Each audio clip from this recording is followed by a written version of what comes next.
Hello YouTube, this is Arc Trooper. I'm doing currently a different video right now. This is going to be an interview of a young lady by the name of Athena on her opinion on why she likes the movie Morbius, and I have a list of questions to help, if possible, the viewers who watch this video on her opinion on why it actually is a good movie, and hopefully it may help you watch the movie yourself and see it in a different light. All right, so say hello, Athena. Hello. And all right, so let's start with the questions here. Now, the obvious question: you have seen the movie Morbius, yes? Oh, yes. Okay, and what was your impression of the movie? As many viewers have already bombed it, summing up as boring and lame. What would your opinions or your impression of the movie? What was your mindset before you went? And that's a two-part answer. Were you looking for blood, guts, and gore, like the typical vampire movie? Or were you going there looking for a version of Twilight with the love interest, and it's all about the love between the triangle of Edward, Jacob, and Bella? Which was your mindset?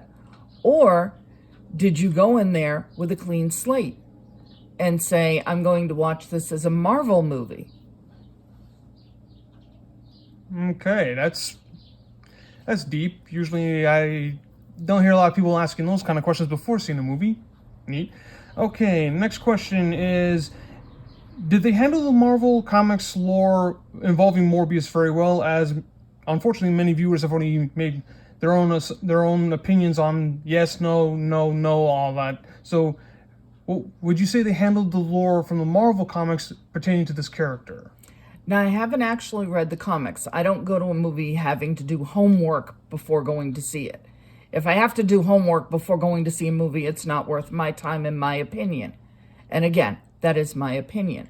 So I went in there with an open mind. As far as I'm concerned, the way they handled Morbius and the fact that Michael is supposed to be, according to the movie, an intellectual. He doesn't think like a normal person. And I want to add one other thing. When he kept calling Lucian Milo, do we understand that possibly the reason he kept naming everybody Milo is because everybody that laid in that bed died on him? So instead of getting close to someone, he said, hello, Milo, to Lucian. And Lucian said, my name is Lucian. And he said, no, your name is Milo. Because Michael didn't want to get attached. Highly intelligent person. And then when Lucian falls over due to the machine malfunctioning, Michael doesn't say Milo. He says Lucian. And realizes that Lucian might actually make it longer than the last Milo did, and the Milo before that, and the Milo before that. How many Milos were in that bed prior to Lucian is my question. Okay. All right. So my next question is kind of similar to the first one. Did they handle the vampire lore good in that one? As also viewers have differed on that route. Okay, considering that vampires are the blood, guts, and gore. I won't go into the cults, so on and so forth regarding vampires. Okay, I'm going to leave that one alone. Makes sense. When it comes to the story of the vampire, the rules have been broken that were set up a long time ago. Crosses, can't go out in the daylight, so on and so forth. Okay? So when it comes to the vampire lore, I think they handled it very well. Again, Michael is an intellectual, so when he was quote-unquote on the red, or he sensed blood, he had the ability, when Martine cut her finger, if you saw the movie, if you didn't, I'm sorry, it's a spoiler. She cuts her finger and a drop of blood falls. Michael smells it, and the instinct for the blood takes over. And when Martine snaps him back, he's like, you better cover that up. So again, he is an intellectual person. So to go in there and think, I'm sorry, we're going off track. I do apologize. So to go in there feeling like it's another vampire movie, you can't. All vampire movies are different, just like all superhero movies are different. You can't go in there with a mindset. You have to go in there with an open mind. Okay. And thank you for getting back on subject. And all right, so the next question is, which also has a lot of viewers hating it, is what was your opinion on the CGI usage for a lot of those effects that many have deemed either unnecessary or overused? Okay, so you've got a vampire who hasn't learned to fly yet, which some jump very high and that's flying. Others sprout wings and they fly, depending upon which type of lore they're going with. What I don't think a lot of viewers grasped is the wind as it's picking up Michael and swirling around him. That is him seeing it. That's not the naked eye. So if you go in there saying, okay, this has been done over and over and over again, you might as well stop seeing movies, because virtually every CGI effect may get a little bit better, but it's the same one that was used in previous movies. It's just tweaked and defined and refined. So when you're looking at him flying, which is one of the main CGIs, you're looking at him flying, that's through his eyes. When he changes, and that's another CGI, when he changes from Michael to Morbius, okay, because Morbius to me is the vampire persona. I know that's his last name. Before anybody makes a comment, that's his last name, silly. I know that's his last name. But if you want to give him a persona so that way I don't confuse people. With Michael, when he's normal, he's there's no CGI, obviously. But when he loses the effect and he starts shrinking, it looks like similar what they did with Steve Rogers and Chris Evans in Captain America, where he was this puny, tiny little guy before going into the machine and popping out this big buff character. You know, he came out and he was all of a sudden big and buff. They did the same thing for Morbius in a different way. Stop and think about it for a moment, okay? He's coming down off of the drug, the blood. He's coming down off of that, and it's losing its effects. Would it do it instantaneously? No, it would do it as methodically as they did it with him, where all of a sudden he started losing muscle mass. His legs buckled and went out from under him. He no longer had the crutches because why? He was on the blood and he was, it attached itself to its tissues.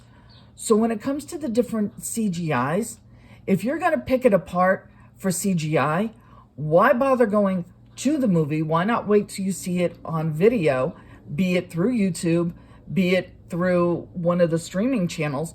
Watch it that way. Don't bother going to see it in the theater. Because if you're going to pick apart a movie, we could pick apart every single movie that's ever been made. Every single movie. That's true.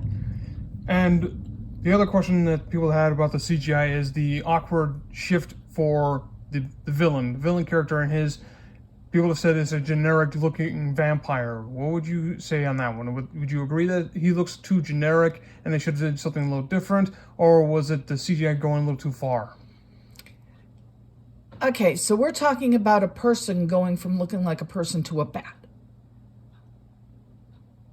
If you stop and think about it, he literally went looking like a bat.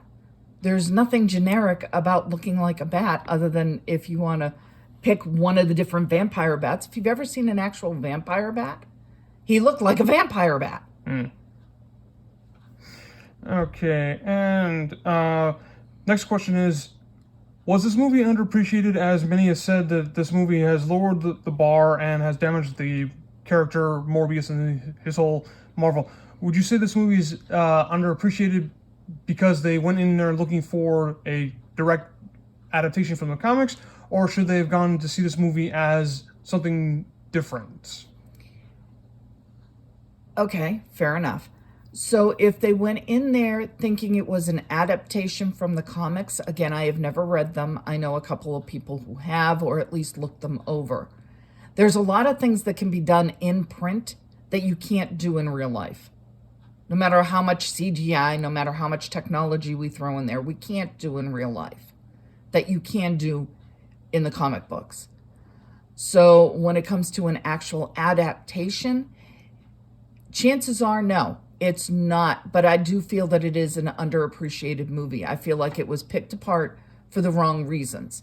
When I listen to other critics pick it apart and say how terrible and it bombed and don't go see it, don't waste your money,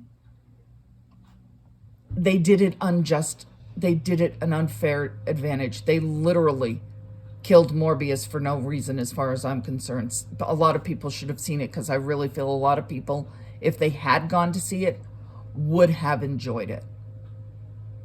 Okay, makes sense. All right. So, as I mentioned previously with the villain and his CGI, the next question was kind of like a two-parter with that one was, what was your reaction on the villain? Not the actor, but the villain character, as many have already said that he was generic, awkward, and wasn't that much of a villain as in the sense that was the previous movies of Marvel. What would you say about that? Okay, so when you talk about the villain, we're talking about Lucian. Yes. Okay, Milo Lucian. Okay. It was actually very well done. Lucian / Milo had been bullied his entire life. Rich kid going to a school for a debilitating blood disease. Okay? Even when he went out to get the letter that Michael had written him, you got the bullies. Of course, you're always going to have bullies in a movie. Always. Lucian was tired of being bullied. If anybody has ever been bullied at all, imagine that multiplied by 1,000,000, because Lucian was picked on over and over and over again. That's why he clung to Michael. So when it comes to his effect on the way he reacted and the special effects, granted, they did the special effects similar to Michael's, but they toned it down. Now, the fact that anybody else saw that tells me that the CGI they did was perfect, because they're saying that Lucian looked like everybody else, but Michael didn't. Well, if you stop and think about it, Michael's a good guy who did a bad thing. Lucian was even when he went to Michael, when he found out he had the cure, and Michael says, you can't have it. It's not a cure, it's a curse. And he's like, give it to me, Michael. I can't live like this anymore.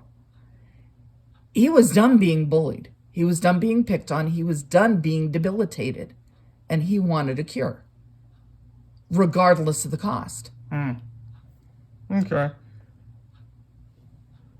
All right, and another question that people said that was one of the main problems that they had with the movie. Did they do a good job on the casting for the movie? Something that people have said in the comments many times was that the casting could have been better. They could have done different. Would you say that they did a decent casting for this movie? Yes and no. And the reason I say yes and no, Jay Leto, I really have to give him props for this role. I've seen bits and pieces of him in other roles, and he has the persona of a vampire. He really does. His eyes. How many people, when they went to the movie theater, looked at everything else but the guy's eyes? Either his eyes are that intense, I've never met him in person, either his eyes are that intensely blue, or they did that on purpose. That's interesting. With the villain? Yeah, the villain Lucian, that actor. It's hard to say. In the pool of actors we have now, looking to other countries makes sense. And I'm not dissing any of our current actors, and yet it may sound like I am, and I apologize for any actor who's reading this, or listening to this, I should say, not reading this, I apologize. The actors in the US are overdone. We don't have enough up and coming stars that could have pulled off that villain. We really don't. Not any young up and coming stars that haven't been overused. Interesting. Now that I would not have anticipated. Okay. So, since you've watched this movie and you've actually seen this and you have positive feedback for it, would you have changed anything in the movie? Was there any part of the movie that you have to say you would have done a little differently, big different? What one scene would you have changed if you could? One scene I would change. Give me a second to run through the movie, because there are a couple of scenes that I felt that they could have done differently. So let's simplify. What one scene do you think you could have changed that would have made the movie like 10 times better, that would have brought more people in to see this movie? That would have changed people's opinion, that could have... To make the connection of Michael getting in the helicopter and going to the cave where the bats were. How did he know where the bats were? Did he do the research on the bats? That's one thing they didn't go into. And that's one thing I really would have changed. I think that would have really helped the movie, because all of a sudden he's in the cave cutting his hand, putting it up to the thing for the bats to come and bite him, and drink his blood. So your change would have made it more of a scientific / pure looking individual that would have found the power of vampirism. How would that have made the movie better? Because if you'd have seen what research he did to find this particular cave, again, he's highly intelligent. I'm sure he did the research. They cut it down for time purposes, so on and so forth. If they'd have done that, I think that's what was the start of losing people. Because when you go from one scene right up to he's in front of the cave, cutting his hand and saying, I'll give you this for that, bartering. And the helicopter takes off and they don't explain how Michael gets back. And I think that's another thing that may have the choppiness of the movie. We'll simplify it. The choppiness of the movie.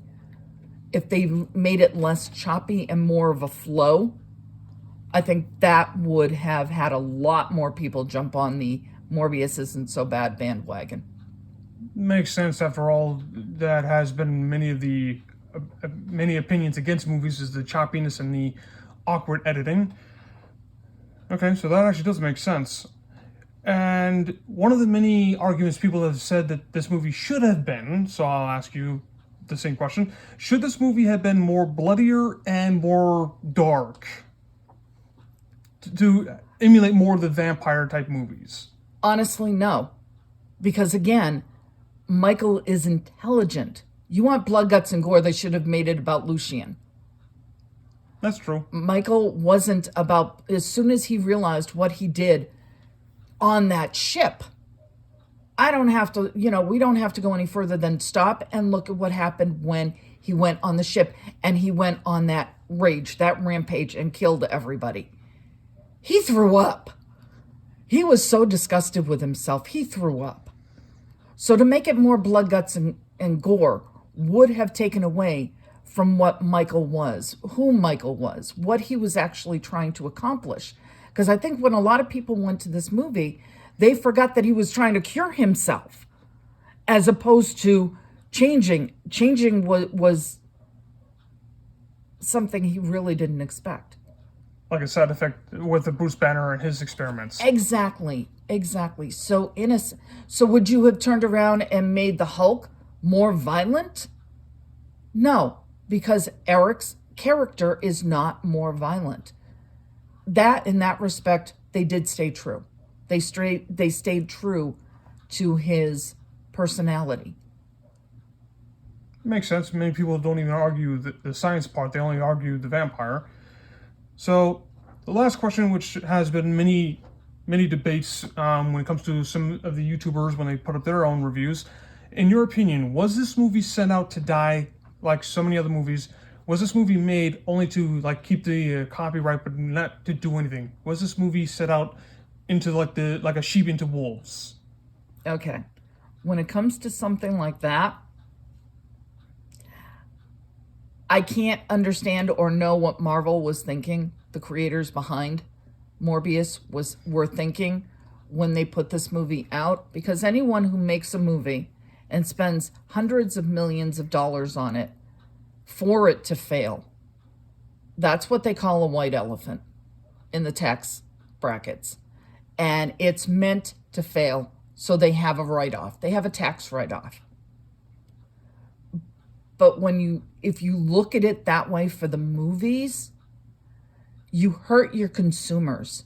You really do. Because you're killing your franchise with movies that you're sending out to die. With Morbius, I really don't think that this was supposed to be their quote-unquote white elephant. I really think that there was a story behind it. It's the same with Bruce Banner and the different versions of the Hulk that are out there. The many different versions of the Hulk. Yeah, really. They got 3 of them, and then there's even more on the way. They started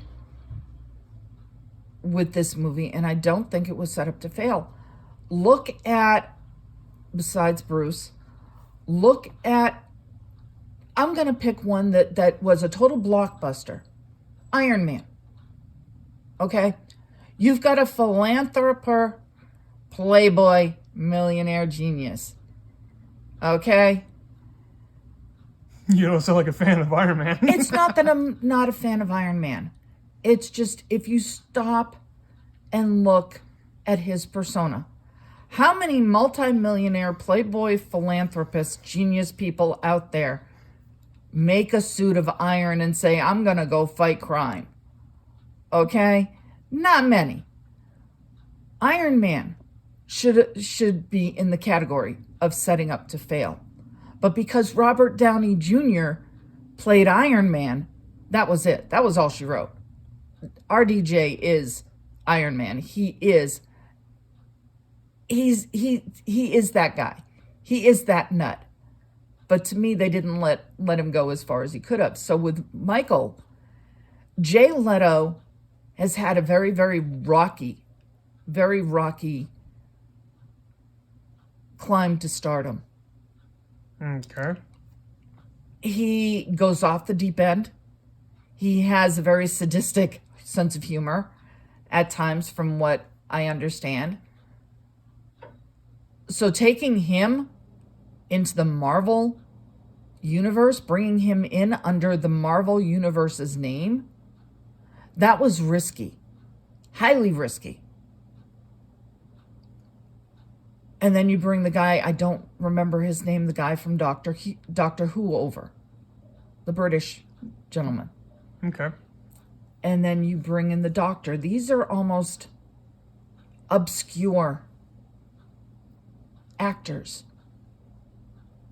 Okay, the guy who played the Doctor, who took care of Lucien. I know his last name's Harris. I can't remember his first name.